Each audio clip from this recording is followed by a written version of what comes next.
सूरजपुर गांव के छोर पर बसा था एक मिट्टी का घर जिसमें एक बूढ़ी माँ अपने 24 साल के बेटे के साथ रहती थी। सुबह का वक्त था।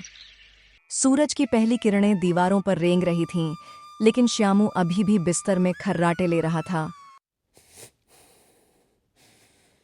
थकी आवाज में श्यामू की बूढ़ी माँ विमला पुकारती है, बेटा श्यामू, उठ जा, सूरज सिर पर चढ़ आया है।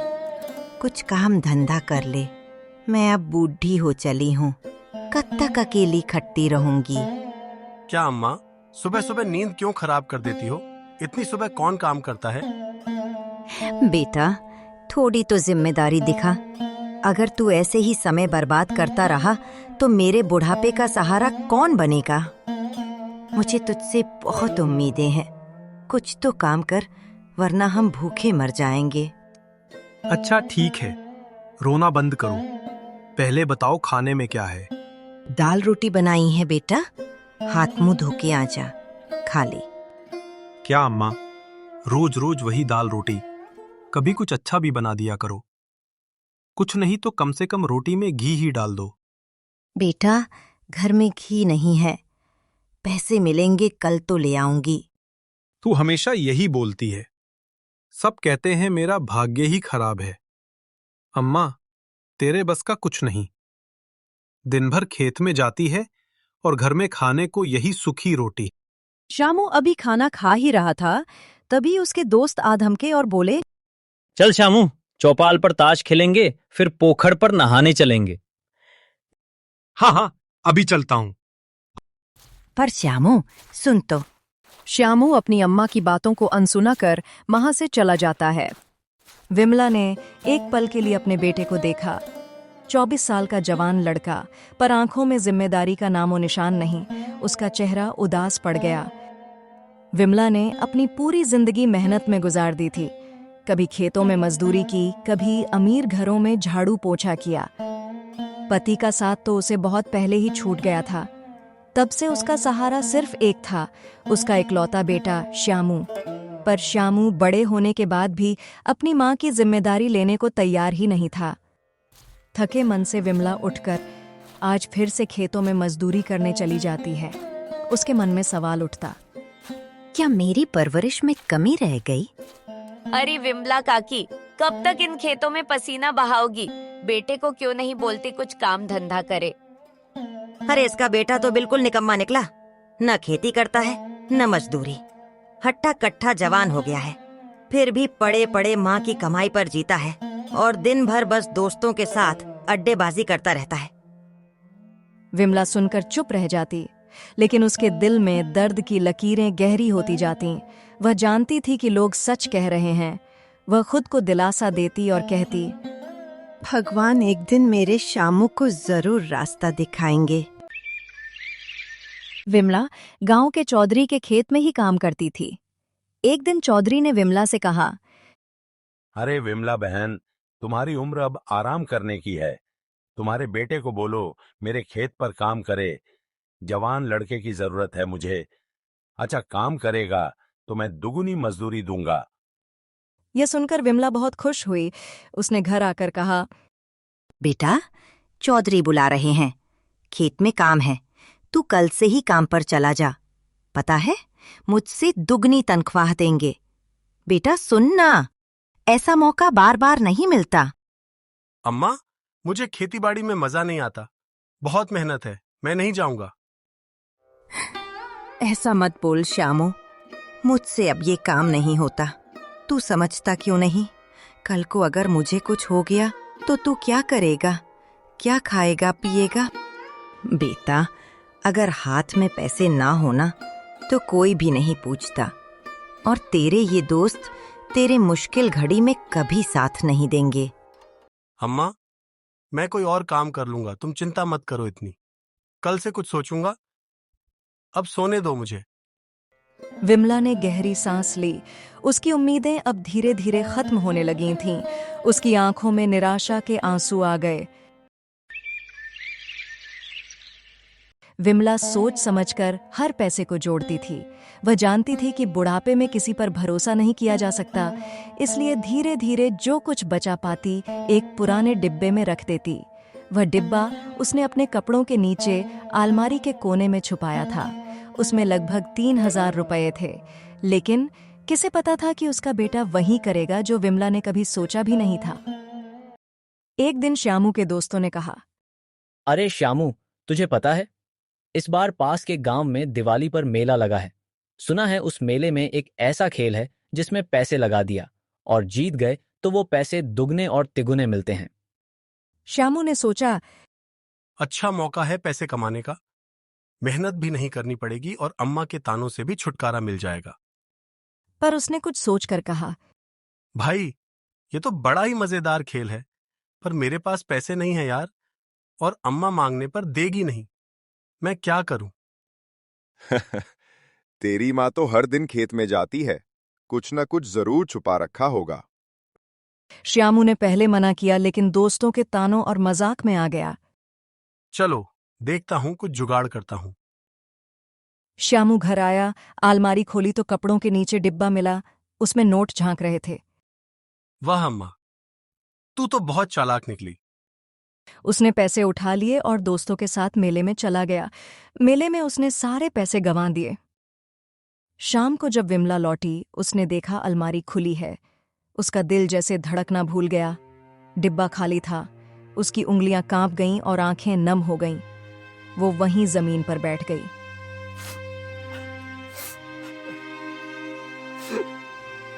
हे भगवान, ये क्या हो गया?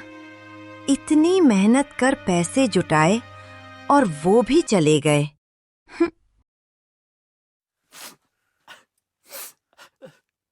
तभी श्यामू घर आया। विमला ने गुस्से भरी आवाज में बोला, मेरे पैसे कहाँ गए श्यामू? तूने लिए हैं? हाँ अम्मा, तेरे पैसे मेरे ही तो हैं, क्या फर्क पड़ता है? किससे पूछ कर लिए तुमने? पाई पाई जुटाकर मैंने वो पैसे इकट्ठा किए थे ताकि मेरे बुढ़ापे और तेरे भविष्य में काम आएंगे, और तू उन्हें इतनी आसानी से लुटा आया। लानत है तुझ जैसे औलाद पे। चला जा मेरी नजरों से दूर। तू बेटा कहलाने के लायक नहीं है। अरे अम्मा, तू तो हर बात का रोना रोते रहती है। कमा के दे दूंगा मैं तेरे पैसे। विमला उस दिन बहुत रोई। अपनी हथेलियों को देखती हुई बोली, क्या यही दिन देखने के लिए इन हाथों से पाला था उसे? दिन गुजरते गए। एक सुबह विमला खेत में बेहोश होकर गिर गई। गांव वालों ने उसे घर पहुंचाया। थोड़ी देर में विमला को होश आया। अरे विमला, तेरे बेटे को शर्म नहीं आती? उसे ही कह कुछ कमा कर लाए। तू क्यों अपनी जान खपा रही है उसमें? अब तू काम छोड़कर आराम कर। क्या कहूँ बहन, मैं तो उसे समझा के थक गई। वो सुनने को तैयार ही नहीं है। भगवान जाने उसे कब अक्ल आएगी। मैं तो हार गई। सुन विमला, मेरी मान, कोई अच्छी लड़की देखकर अपने बेटे की शादी करवा दे। क्या कहती हो बहन? कौन करेगा इस नालायक से ब्याह? कौन अपनी लड़की देगा इस गरीब घर में?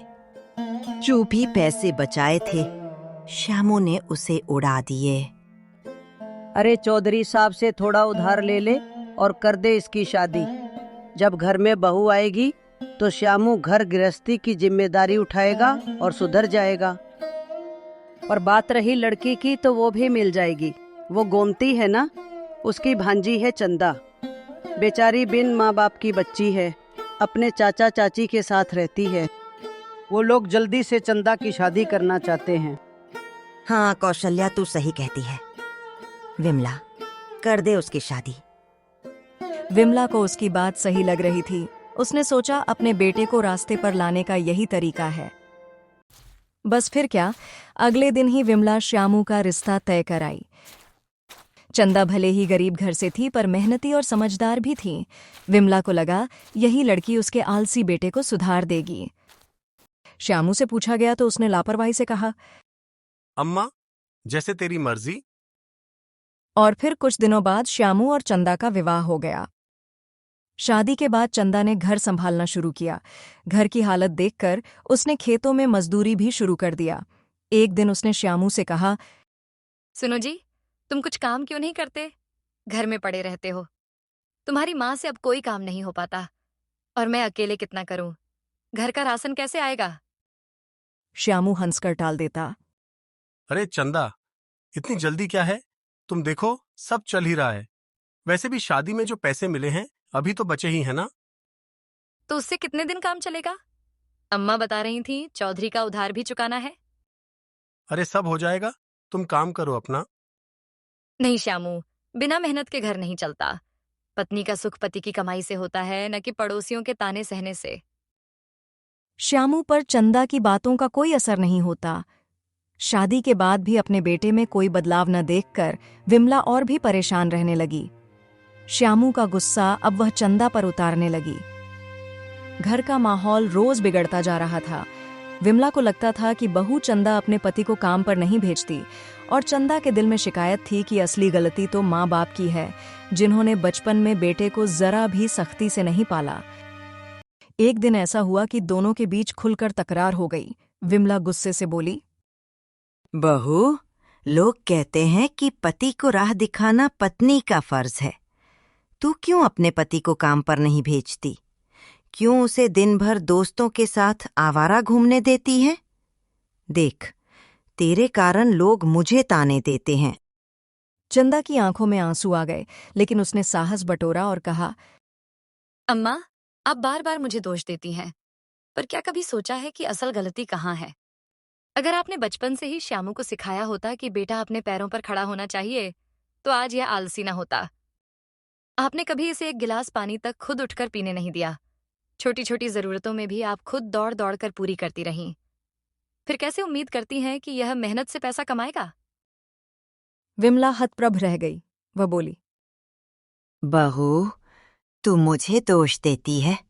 मैंने तो अपना खून पसीना बहाकर इसे बड़ा किया। पति की परछाई तक न थी मेरे पास। अगर मैंने इसे लाड प्यार दिया तो क्या गुनाह किया? चंदा ने नम्रता से कहा, अम्मा, लाड प्यार बुरा नहीं होता, पर हद से ज्यादा हो तो बच्चे को निकम्मा बना देता है। आप सोचती रहीं कि मेरा बेटा बड़ा होगा तो खुद सुधर जाएगा, लेकिन अब देखिए, हाल यह है कि गांव की औरतें मुझे ताने देती हैं। कहती हैं, देखो, नई नवेली दुल्हन खेतों में काम कर रही है और उसका पति चौपाल पर ताश खेल रहा है। अम्मा, यह ताने मेरे दिल को चीरते हैं। चंदा की बातों ने विमला के दिल पर चोट की। रात को वह खाट पर लेटी थी और सोच रही थी, सच कहती है चंदा, गलती मेरी ही है। मैंने ही श्यामू को कभी तकलीफ नहीं दी, उसे कभी मेहनत करना नहीं सिखाया, एक गिलास पानी तक उठाकर पीना नहीं सिखाया। यही कारण है कि आज वह इतना निकम्मा बन गया। विमला की आंखों से आंसू बहने लगे। उसका दिल पछतावे से भर गया। समय बीतता गया। विमला अब और बूढ़ी हो चली थी। हाथ पांव जवाब दे रहे थे। आंखों की रोशनी भी धुंधली पड़ गई थी। अब वह कुछ भी नहीं कर पाती थी। घर का सारा बोझ चंदा पर आ गया।